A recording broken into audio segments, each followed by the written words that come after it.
up, guys? Welcome to episode 8 of the Thru It All Podcast. Today we got Drew Ramirez. Drew is a roommate of mine and great teammate. His side of the room is very, very clean, so great roommate as well. But today we just basically get into his mindset, the way he approaches life, difficult tasks. We talk about his basketball journey, kind of what that's taught him, and then his role models that impacted him in his life. So Drew is a super, super good dude. It's been great rooming with him, seeing the way he goes about things, and I'm excited for you guys to hear this one. It's actually in person, upgraded equipment, so it's a good one. So thanks for tuning in. What's up, guys? I'm here with Drew Ramirez. We're here at Concordia University, Irvine. Just got some nice work in the gym earlier today, about an hour or so ago. So, Drew, how are we doing on this wonderful Monday afternoon? Doing great. Got a workout in this morning, so day's going well. Yes, sir. Well, Drew, I'm excited to have you. We're both in our sophomore year here at Concordia, and actually roommates this year. We roomed in the summer a little bit for camp. But I'm very excited for this conversation because we took a walk on Saturday night at like 11:15. Didn't get back into the dorms until 1. And we're just talking about ambitions, dreams, goals, and just and fears too. Everything like that. So from the first time I met Drew, always knew he was different just based off the way he approached everything. And it was his mindset, or your mindset, that stuck out to me more than anything. And we'll get to that later in the podcast, but I just would love to roll it back to where you started and kind of just tell me where this journey with basketball started. Well, I grew up around a basketball family. My dad played Division I basketball. Growing up, I was in the gym. He was a high school basketball coach, so I've always been there. I've been around basketball, and then since kindergarten, I started with VYBA, it's Ventura League. And then it took off from there, travel ball, high school, and now I'm in college, and so it's just been rolling. Right, and you said your dad was a coach? Yes. Is a coach? Is a coach. Dive into that a little bit. I know he's at Ventura. Yeah, he's at Ventura Community College right now, but he's been coaching for 20 plus years now, and I think this is his 12th year at Ventura College, so it's pretty cool. That's pretty sweet. Cool. And being a coach's son, and you're literally around basketball all the time, in the gym, at his practices and stuff, did you feel kind of like you had to be a hooper just because you were in that environment all the time? No, not at all. Ever since I was little, he told me it was my choice to do whatever I wanted, whether it was surf, ride a skateboard, or do whatever. But basketball, I fell in love with the game early because I was around it, and then just the experiences, like being around a high school team as like a 5-year-old kid, it was just a dream of me to kind of be one of those guys and have that type of relationship with people. So that's kind of why I enjoyed basketball, and it just took off from there. And when did you start to like go all in with hoops, and you knew this is my passion, I want to hoop in college? When did you start to go? Probably 8th grade year is when I kind of like turned it on, because from 6th to 7th grade I strictly did baseball, so I didn't play basketball for like a year and a half. Oh, really? Yes. Wow, I didn't know that. Yeah. Okay, and then you were playing baseball for that little tenure, and then what was the trigger to be like, okay, I like basketball and I'm gonna go for it? Honestly, it just clicked one day. I was at the park shooting, and then just being on the court, I was like, I'm a deep thinker, so I kind of got into my head, and I was like, I think this is what I do. I love it. It drives me. It helps me mentally, physically, so I took off with that. I got you. And then you said in high school you were a dual sport athlete. Yes. So how was it balancing not only that, but also straight A's for 4 years? It was tough. I just had to learn how to manage my time well. Time management was a struggle in the beginning as a freshman. I remember the first day I was at this private school, and the teacher loaded us with an essay on the first day, and I was like, oh no, this is going to be hard. For sure. But for sure. I handled it well and found time to get my workout in, my studies in, and go to practice as well. So it was not that bad, but it was a struggle at first. Do you think that experience as a freshman trying to juggle all those things is pretty similar to how it is this year, especially with classes being in person again and basketball is picking up. It's more amplified than it was in high school just because it's like a job. Oh, for sure. And classes it's business. I know this dude was in the lab, was it Friday night? Was that what it was? Yeah. For how many hours? 4? 3 or 4 hours. 3 hours. Just on the computer. It was crazy. Yeah. So do you think that kind of prepared you for this year and the coming years? For sure. I mean, jumping into school, I couldn't even really touch my phone for like most of the day. It was only when I was going to sleep or barely waking up, I would get on for a little bit. But other than that, I just had to grind. I had to go to class, get my workout in between classes, go eat, another class, then practice. And it was a struggle, but I just had to be mentally strong. And what was like your high school basketball experience like? Because I know you set a record for 3-pointers made in the county. So yes, elaborate on that and just go from there. Well, freshman year I played half JV, half varsity. I got pulled up halfway through. And my thing was just really I wanted to play and show my abilities. I didn't want to sit on the bench as a freshman on the varsity team. I wanted to play. So it kind of started there, and once I got my opportunity to play varsity, everything just went out the window. I just had to be confident, and it's hard to gain that confidence coming in so young, and you're given like limitations. So I just kind of had to be like kind of screw those limitations, and I have to do what I can do well, and I could shoot the ball well, so I would just put them up, and my confidence just started from there. I just kind of really said, I'm gonna do my thing, and if he takes me out for it, then he takes me out, but I have to learn with what I decide to do. How did you handle those thoughts of like, okay, if I miss a couple shots, then my coach is going to take me out? Because you're young at that point. Mm-hmm. You know, like you're not a senior guy who gets more leeway. So how did you kind of deal with that thought of, okay, if I miss a couple shots, coach might take me out? I never really thought of it like that. I was just like, if I miss the shot and if he decides to pull me out, then I know why, but I just always had that mentality of like, I'm gonna make it. I'm gonna just do what I do. I'm gonna make the shot. I'm gonna be confident all the time, and it just grew from there. Really, it wasn't really nothing specific. Were you always like that as a kid? Not so much when I was younger. I was more laid back, shy, and I was emotional. Like after games, if I struggled, I would kind of really get into myself and cry as a little kid. But I kind of grew up, and my dad helped me with that. Find ways to just be stronger mentally and just get in the lab and grind after a bad day, not just kind of pout about it and let it stress myself out. And what was like a certain thing that sticks out to you that he told you and you were like, damn, that just clicked for me in terms of getting mentally stronger and not, like, I guess it would be being more confident? You have to be different. I remember you saying that last year. We were talking about that. And when I was younger, I never really understood what that meant. He would always say, you have to be different. And so I was like 8 years old, and he would be telling me this, and I'm like, talking to myself, I'm like, what does that mean? What does that mean? And I believe that everybody knows what the right thing is, but the thing is, it's just like, are they willing to put the time in and do the right thing? So being different is going to the gym and going to practice. That's right. Being different, going to gym and going to practice, not just doing what's mandatory and then just sitting on your ass the rest of the day. You know, that's kind of where I figured it out a little more, and it took off. Because, like, that fits into exactly what you did. I think it was on Saturday, so we went to, it was like the calf, we did homework, we went to the beach, we did errands, and it was like, I think at that point it was like 8 o'clock, 8:45, something crazy like that. And then you were like, I'm going to the gym. And I'm like, wow, like this dude's for real. He's not playing around. So where do you find that motivation, or like how do you pull yourself out after such a long day where so many people would just skip it? Why do you go to the gym basically? It's something that I love. It keeps me sane. I say that to myself. The gym keeps me sane all the time. So mentally, I'm a deep thinker once again, and sometimes I get in my head. But with all these things piling up, like school and basketball starting up, and things are going to start rolling pretty soon, I just find that place as my safe place.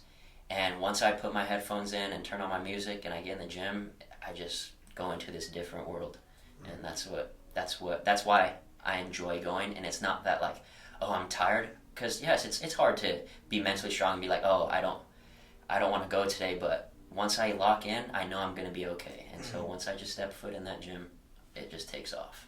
And this is lifting, or is this shooting? Mostly lifting weights.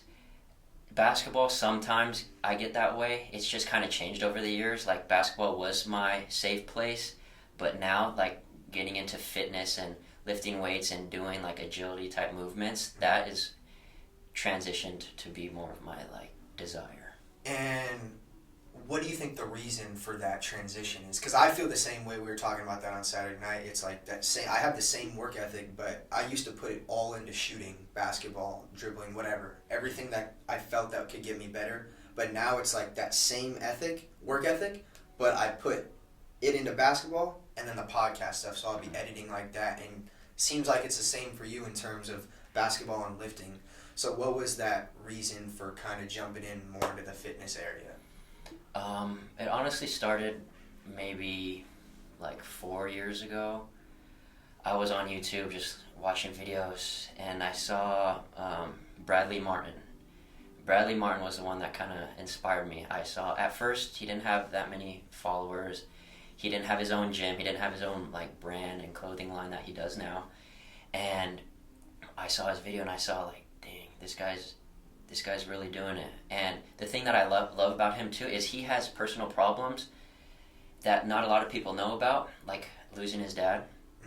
I didn't know. Yeah. And he uses the gym as a way to help people and help himself and just share love. And that's what I love about him and the gym. So I kind of feel the same way. So when I'm older, I kind of want to do something like similar to that. Okay. And that's why I kind of transitioned more into lifting and fitness. And working out for your mind, is it some form of like, it's therapy for you almost? Almost, yeah. Yeah. And that used to be hoop. Yeah. But do you think it's hard for you now to find that same therapy in basketball? Like when you're shooting around, trying to find that flow? Yes, I do. The only reason why I say that is because I feel like with basketball, I have more restrictions now. Right. Being a freshman, and well, it's my COVID year, so I'm a freshman again. But it feels like I have to be in the gym more, and I have to work in order to be a certain level. Mm-hmm. But being in the weight room, I don't have any standards. It's just myself, so I get to push myself how I want, and I don't have to be I don't have to get a certain number. I don't have to play a certain way. Mm-hmm. So that's why I kind of feel like I have more freedom in the weight room, and yeah. I got you. And now this is kind of transitioning into the basketball portion of it, because for everyone that out there, Drew started last year as a freshman. Yes. College basketball, which is incredible. Like, that's very, very rare. Mm-hmm. So big ups to that for you. But my question is, like, what was it like coming in as a freshman and not knowing really what to expect because you've never played college basketball before, and starting essentially as like a kid and you're playing against dudes who are adults? Yeah. Just going in, I honestly thought it was going to be different. What'd you expect? I expected like everybody to have this crazy work ethic and being in the gym all the time and working out, lifting, running on their own. Mm-hmm. But kind of showing up, I felt like I didn't really get to experience that. I showed up and it was me doing the extra stuff. It wasn't a lot of the guys. There were some guys that did put work in on their own. But that was the one shocker to me. I thought it was going to be like, oh, I'm going to have to keep up with these guys because they're going to be working out like crazy. But it was actually the other way around. And I feel like I had to step up and kind of help them and get them in the gym and stuff like that. So that was the kind of shocker to me. Okay, so that's what you expected. Now, in terms of playing, what was that like when your name was called? Because I remember we played at Pepperdine. First, was that the first real game of the year? Yes. Yeah, and then you just came in and just got buckets, bro. It was so tough. Yeah. I was on the bench like, this dude is cold. Yeah. So talk about that, because you did it in like every game. I mean, you did it Pepperdine. Josh was saying Point Loma. Josh is a roommate now. Went to Point Loma last year. and he was saying the exact same thing. Because you dropped, what, 17 on point limit? Yeah, 17. So what are you thinking? Is it the same thing you thought as a freshman? It's the same thing I thought my freshman year of high school. That's so cool. It's like full circle. It's like the coaches want a certain thing, but if you live in those limitations all the time, you won't be able to maybe show your full potential or what you can do. And you have to live with that risk. So say if I take a bad shot, yeah, he's going to take me out, but I have to live with that, because if I don't do that, I might just be stuck. And I maybe wouldn't have started last year or had the opportunity to show him what I can do. Right. So it's the same mindset I was when I was younger. How was it like running out and they call your name, number 3, Drew Ramirez? I mean, it feels amazing, but at the end of the day, it's like, it's what I know I can do. So it's just like, just gotta take advantage of it and just live in the moment. For sure, no surprises there. No. Yeah. Now, what is your biggest dream in terms of specifically basketball? Basketball, I mean, play as long as I can, obviously. And that means like pro ball too? Oh yeah, obviously. I mean, if that's an opportunity for me, then I'll definitely take that head on.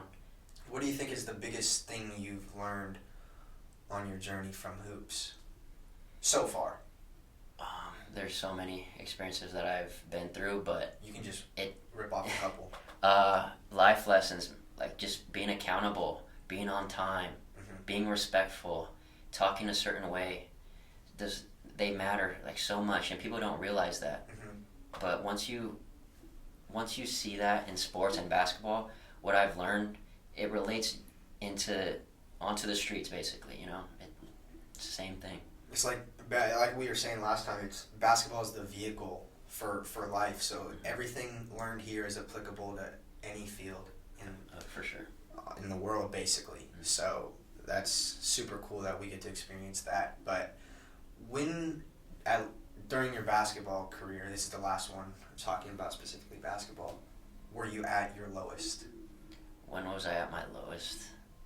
I honestly say it was probably last year, transitioning from living with my family to living on my own and having to hold myself accountable to do certain things and stay on top of school and get food myself and just be independent. I don't have the same independence as being an adult out of college, but that jump up, I was always relying on my family to be there for me, but it's just the process of maturing and growing up. Right.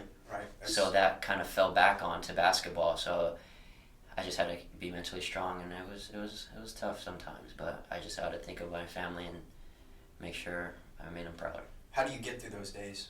Because like I remember a specific moment last week.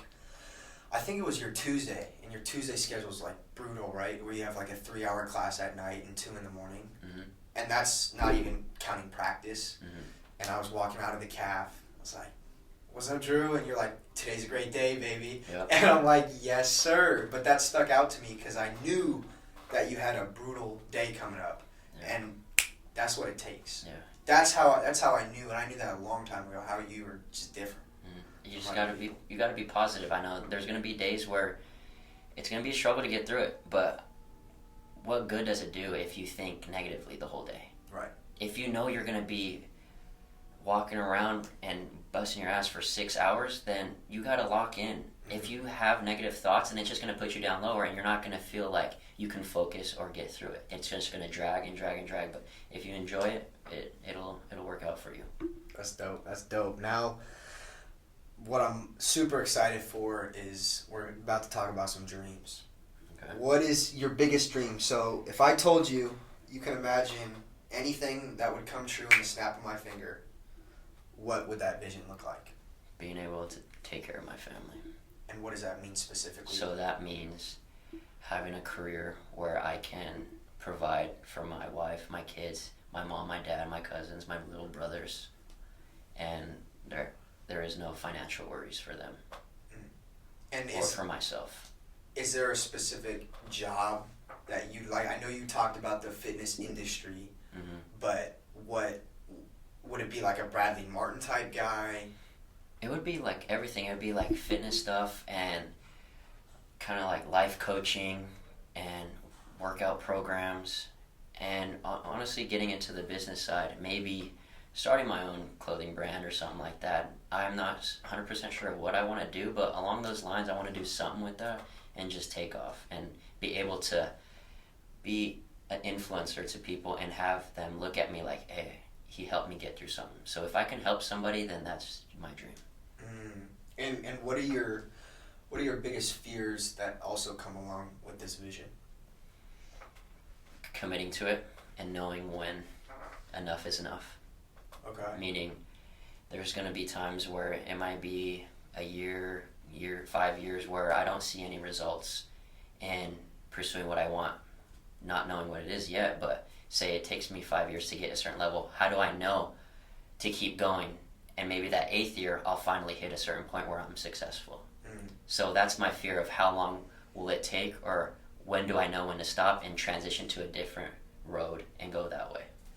Okay, let's say you're doing the Bradley Martin thing. So for those of you out there who don't know who Bradley Martin is, Drew described him earlier, basically just super incredible fitness dude, puts out content on YouTube. Is that pretty much what he does? Content, YouTube. He has his fitness program, nutrition program, supplements, all that. Right, so let's say you do that 7 years down the road, nothing. Right, like you don't get the attention you anticipated, whatever, but I'm looking at it from a futuristic perspective, so I can see everything that happens, but year 8 is when you just take off. Like everything goes through the roof, you're like a celebrity at that point, verify the whole 9 yards. What are you telling yourself at year 7?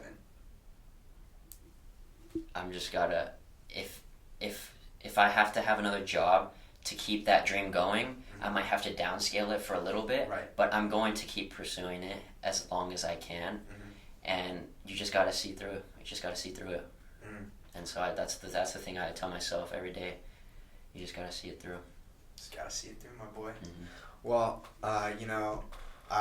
so much respect for what you're doing, man. I have a lot of love for the way you approach different things and attack like each day. It's super cool to not only just see it but live with you. So it's like, I'm around that environment. What's the saying you told me about last time? It's like surround yourself by people, that will lift you, or what is it? Yeah, it's surround yourself with people that have the same life goals as you. Right. Or you can say surround yourself with people that are better than you and you can learn from. Because I believe that you're gonna take off one day, and I hope I can do the same.